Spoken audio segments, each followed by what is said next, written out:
علیکم عزیز طلباء و طالبات. خطوط نویسی کو ہم نے 9th میں کیا تھا، جس میں ہم نے رسمی خط کیے تھے.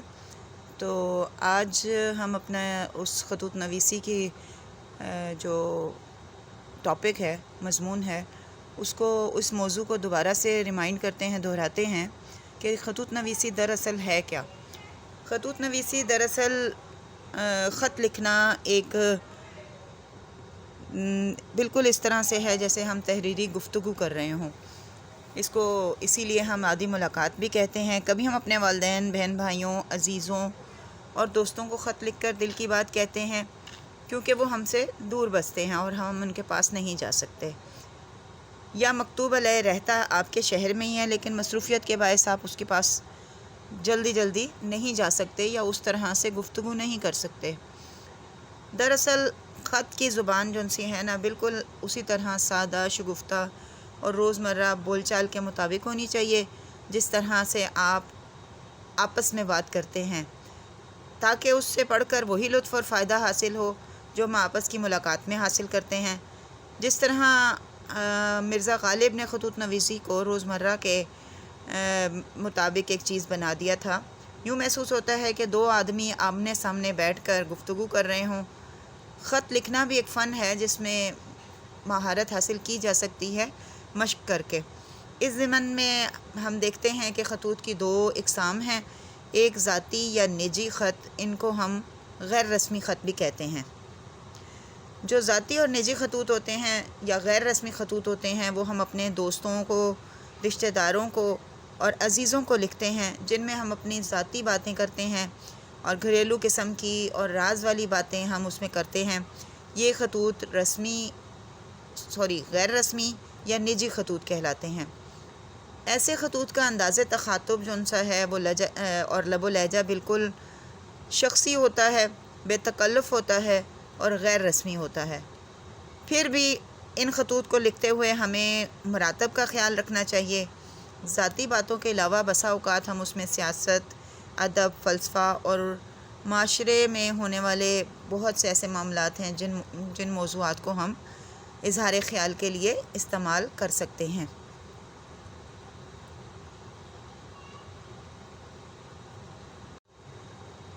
دوسری قسم ہے کاروباری خطوط. جو کاروباری خطوط ہوتے ہیں یا سرکاری خطوط ہوتے ہیں، یہ کاروباری خطوط جن سے ہوتے ہیں یہ غیر رسمی ہوتے ہیں. اس میں ہم تجارتی اداروں یا کاروباری لوگوں کو، تاجروں وغیرہ کو اشیاء کی خرید و فروخت یا دوسری قسم کے یا اسی قسم کے معاملات کے بارے میں لکھتے ہیں. انہیں کاروباری یا معاملاتی خطوط کہتے ہیں. ہماری روزمرہ زندگی میں تجارتی اور صنعتی ادارے، ادبی ثقافتی معاشرتی ادارے اور طلباء کی انجمنیں بالعموم اسی رنگ میں خطوط لکھتی ہیں، جو غیر رسمی خطوط کہلاتے ہیں اور کاروباری خطوط کہلاتے ہیں. اس کے علاوہ ایک قسم جو ہے وہ سرکاری خطوط کی بھی ہوتی ہے. یہ دفتری خطوط کہلاتے ہیں، لیکن یہ خطوط بالکل اس طرح ہوتے ہیں جیسے کہ درخواستیں ہوں. تو جیسے حصول ملازمت کے لیے لکھی جاتی ہوں یا کسی محکمے کے افسر کو اس کی محکمے کے متعلقہ مسائل کے بارے میں لکھی جائیں، یا پھر گلیوں، نالیوں اور سڑکوں کی صفائی کے لیے میونسپل کمیٹی کو یا کارپوریشن کے کسی ذمہ دار افسر کو خط لکھنا. ان خطوط میں وہ خطوط بھی شامل ہوتے ہیں جو سرکاری محکموں کے لوگ سرکاری کاموں کے لیے ایک دوسرے کو لکھتے ہیں. تو اس طرح سرکاری خطوط دو طرح کے ہوتے ہیں. اول وہ جنہیں خاص طور پر سرکاری یا دفتری کا نام دیا جاتا ہے، اور دوسرے وہ جنہیں ہم نیم سرکاری کے نام سے موسوم کرتے ہیں. ان دونوں قسموں میں معمولی سا فرق ہے. تو بنیادی بات جو سی ہے وہ یہ ہے کہ خط لکھا کیسے جاتا ہے.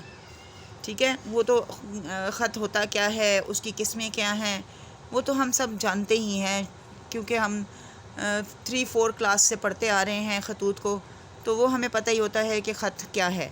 لیکن لکھا کیسے جاتا ہے، خط کے حصے کتنے ہوتے ہیں، یہ بہت اہم بات ہے.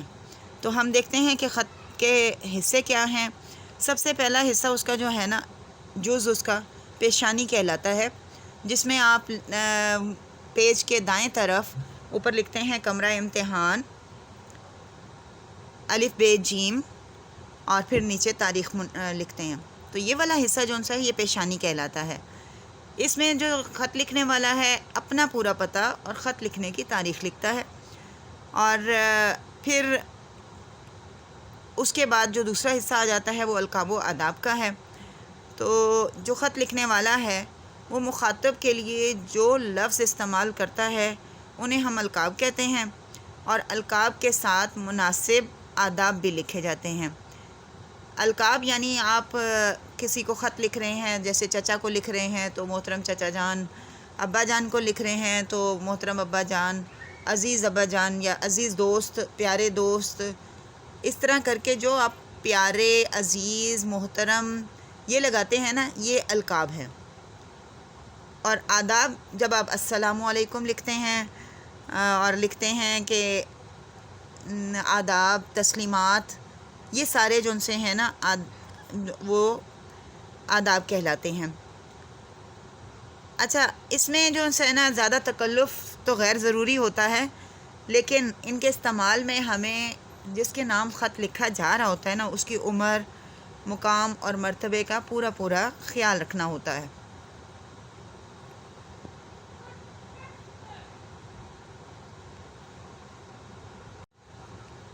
جب ہم ان چیزوں کا خیال رکھتے ہیں تو ان چیزوں میں کیا ہوتا ہے، ان دونوں چیزوں سے کاتب اور مکتوب کے باہمی تعلق کا اظہار ہوتا ہے. اور پھر القاب سے آگے کوما ڈال کر یا اگلی سطر کے دائیں پہلو میں تھوڑی سی جگہ چھوڑ کر ہم آداب درج کرتے ہیں. آداب سے مراد میں نے ابھی آپ کو بتایا ہے کہ آپ لکھتے ہیں السلام علیکم، تسلیمات، آداب، یہ سارے جو ان سے ہیں ہمارے دعائیہ کلمات ہوتے ہیں جو ہم القاب کے بعد لکھتے ہیں. اس کے بعد تیسرا حصہ اس کا آ جاتا ہے مضمون خط، یا اس کو ہم خط کا متن کہہ سکتے ہیں. یہ خط کا مرکزی اور اہم حصہ ہوتا ہے. تو لکھنے والا یعنی کاتب مکتوب علیہ کو، یعنی جس کے نام لکھا جا رہا ہو، جو کچھ لکھنا چاہتا ہے اس حصے میں تحریر کرتا ہے. خط کا یہ حصہ نہایت مؤثر اور جاندار ہونا چاہیے. ایک عمدہ خط کو جاننے کے لیے یہی معیار ہے کہ اس خط کا متن کیا ہے، اور اس خط کے متن میں کس طرح سے ہم نے اعجاز و اختصار کو مد نظر رکھا ہے. یعنی جو چیز ہم نے بیان کی ہے وہ کتنے مختصر الفاظ میں اور جامع انداز میں بیان کی ہے. چوتھا حصہ اس کا ہے خاتمہ. تو ہر نجی، رسمی، غیر رسمی، سرکاری یا کاروباری خط کا ایک اختتامیہ ہوتا ہے. نجی خطوط میں ان کی نوعیت دعائیہ کلمات کی ہوتی ہے. کاروباری خطوط میں رویہ جو سا ہے مراعات حاصل کرنے کا ہوتا ہے. تو سرکاری خطوط میں اختتامیہ غور طلبی کی درخواست اور دعوت پر مبنی ہوتا ہے. پھر آخر میں خط لکھنے والا صفحے کے بائیں جانب اپنا نام، اپنا مقام تحریر کرتا ہے. مقام و مرتبے کے لیے الفاظ کے چناؤ میں بڑی احتیاط کی ضرورت ہوتی ہے.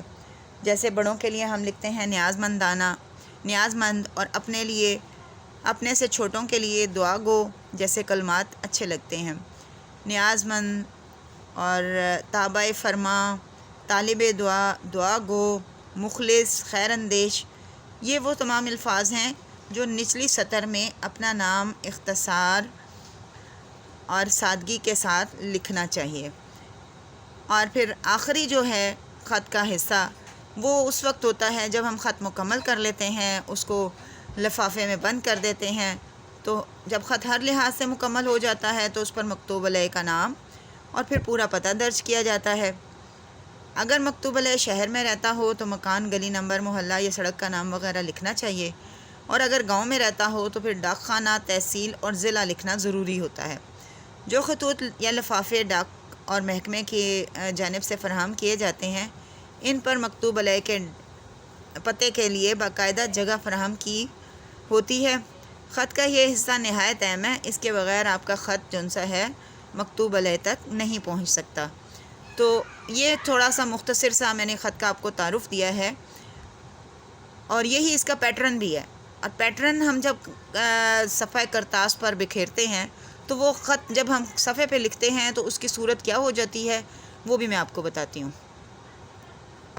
دیکھیں، یہ اس کا خط کا پیٹرن ہے جو میں نے آپ کو اس کے درجے بتائے ہیں کہ پہلے پیشانی ہے، پھر القاب و آداب ہیں، پھر مضمون خط ہے، پھر خاتمہ ہے، اور پھر آخر میں خط مکمل ہونے کے بعد پتہ لکھا جاتا ہے۔ تو یہاں پہ ہم دیکھتے ہیں کہ ہم نے یہ پیشانی ہے، یہ والا حصہ جو ہے اس کا، یہ اس کی پیشانی ہے۔ یہاں پہ خط لکھا جا رہا ہے گورنمنٹ کالج لاہور سے، اور طالب علم جو لکھتے ہیں نا یہاں پہ، اب یہ دیکھیں گورنمنٹ کالج، یہ ہمارا جو سا ہے وہ ہے امتحانی مرکز، اور لاہور کی جگہ، شہر کی جگہ ہم لکھتے ہیں الف بے جیم، ٹھیک ہے۔ یہاں پہ ہم شہر کی جگہ یہاں پہ لکھتے ہیں الف بے جیم، اور پھر نیچے تاریخ منشن کرتے ہیں۔ تاریخ جب لکھتے ہیں تو ہمیں وہاں پہ تاریخ یا مورخہ لکھنے کی ضرورت نہیں ہوتی، ڈائریکٹ بلا واسطہ جو سا ہے نا تاریخ لکھ دی جاتی ہے، ٹھیک ہے۔ یہ ہمارا ہو گیا مقام، اور یہ ہو گئی تاریخ۔ اب ہمارے آ جاتے ہیں جو القاب میں نے آپ کو بتایا تھا کہ اسی سے نیچے تھوڑا سا ہٹ کر القاب لکھے جاتے ہیں کہ جس کے نام لکھا جا رہا ہو۔ یہ دیکھیں یہاں والد صاحب کے نام لکھا جا رہا ہے تو لکھا جائے گا قبلہ محترم والد صاحب، یہ القاب ہو گئے۔ پھر ہم نیچے لکھ رہے ہیں السلام علیکم، السلام علیکم لکھا تو پھر یہ آداب ہو گئے، ٹھیک ہے۔ اور یہاں پہ ہمارا جو سا ہے عنوان آ جاتا ہے کہ ہم، یعنی یہاں پہ ہمارے دعائیہ کلمات آ جاتے ہیں کہ جب رسمی خط ہوتا ہے تو اس میں اور انداز ہوتا ہے، اور جب ہم غیر رسمی خط لکھ رہے ہیں، یہ غیر رسمی خط کا نمونہ ہے کہ ہم والد صاحب کے نام لکھ رہے ہیں، تو ہم یہاں پہ لکھیں گے کہ میں خیریت سے ہوں اور آپ کی خیریت اللہ تعالیٰ سے نیک مطلوب ہے، اور پھر آپ جو سا ہے اس میں بتائیں گے کہ آپ کو والد صاحب کا خط ملا، آپ کو پڑھ کر ان کی صحت کے بارے میں معلوم ہوا، چنانچہ پھر وہ پورا خط آپ کا وہ ایک موضوع جو ہے وہ شروع ہو گیا، اور اس میں وہ پورا متن آپ لکھ دیں گے کہ اب آپ کی طبیعت کیسی ہے، آپ نے ڈاکٹر سے دوائی لی، ڈاکٹر کو چیک کروایا تو ڈاکٹر نے آپ کو کیا کہا ہے، وہ سارا ہم خط کا متن لکھیں گے۔ اس کے بعد پھر یہ بائیں طرف ہم والسلام لکھ کر، یہ ہمارے دعائیہ کلمات ہیں، والسلام یعنی آپ پر سلامتی ہو، اور پھر نیچے آپ نے اپنا لکھنا ہے، آپ کا فرمانبردار بیٹا۔ یہاں پہ خط ہمارا ختم ہو رہا ہے، نام لکھیں گے۔ جب ہم گھر میں کسی کو لکھ رہے ہیں غیر رسمی خط تو ہم وہاں پہ اپنا نام لکھیں گے، اور اگر کمرہ امتحان میں لکھ رہے ہیں تو وہاں نام بھی لکھا جا سکتا ہے، لیکن زیادہ موضوع یہ ہوتا ہے کہ حمزہ یا لکھ دیا جائے، ٹھیک ہے۔ اسی طرح اب کاروباری خط اور ذاتی خط میں جو سا ہے وہ یہ طریقہ ہے کہ یہ ہم نے کاروباری خط کے لیے لکھا مکرمی جناب منیجر صاحب، خالد بک ڈپو، اردو بازار لاہور، ٹھیک ہے، یہاں ڈیٹ آ جائے گی۔ پھر اسی طرح ذاتی خط میں بخدمت اقدس جو بھی جس کے لکھا جا رہا ہے، اور اگر وہ مطلب نیچے پتہ آ جائے گا اور نیچے شہر کا نام آ جائے گا۔ یہ اس صورت میں ہے جب آپ خط کہیں دوسرے شہر میں بھیج رہے ہیں، اور یہ وہ ہے صورت کہ جہاں پہ الف بے جیم لکھا جا رہا ہے، کمرہ امتحان لکھا جا رہا ہے، ڈیٹ لکھی جا رہی ہے، اور یہاں پہ آپ کا فرمانبردار بیٹا حمزہ یا لکھا جا رہا ہے، تو یہ ہمارا ایک طالب علم کا خط ہے جو وہ کمرہ امتحان میں لکھ رہا ہے۔ تو امید ہے کہ آپ کو خط کا پیٹرن سمجھ میں آ گیا ہوگا۔ ایک بچی نے مجھے درخواست کی تھی کہ میں ان کو خط کا پیٹرن سمجھا دوں، تو میں نے سوچا کہ میں اپنے تمام طالب علموں کو ایک دفعہ پھر دہرا دوں کہ خط کیسے لکھتے ہیں۔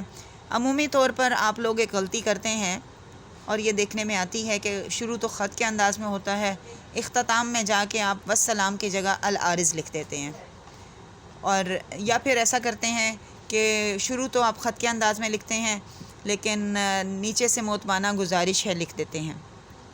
تو مہربانی کر کے نا ذرا تھوڑا سا اپنے دماغ کو یکسو کر کے خط کے ان مدارج کو سمجھ لیں کہ خط لکھتے کیسے ہیں، تاکہ خط اور درخواست میں ایک واضح فرق آپ کے ذہن میں باقی رہے۔ خط لکھتے ہوئے آپ دونوں کے انداز تحریر کو، ان کے دونوں کے پیٹرن کو مکس نہ کریں، ٹھیک ہے۔ جزاکم اللہ خیرن کثیرا۔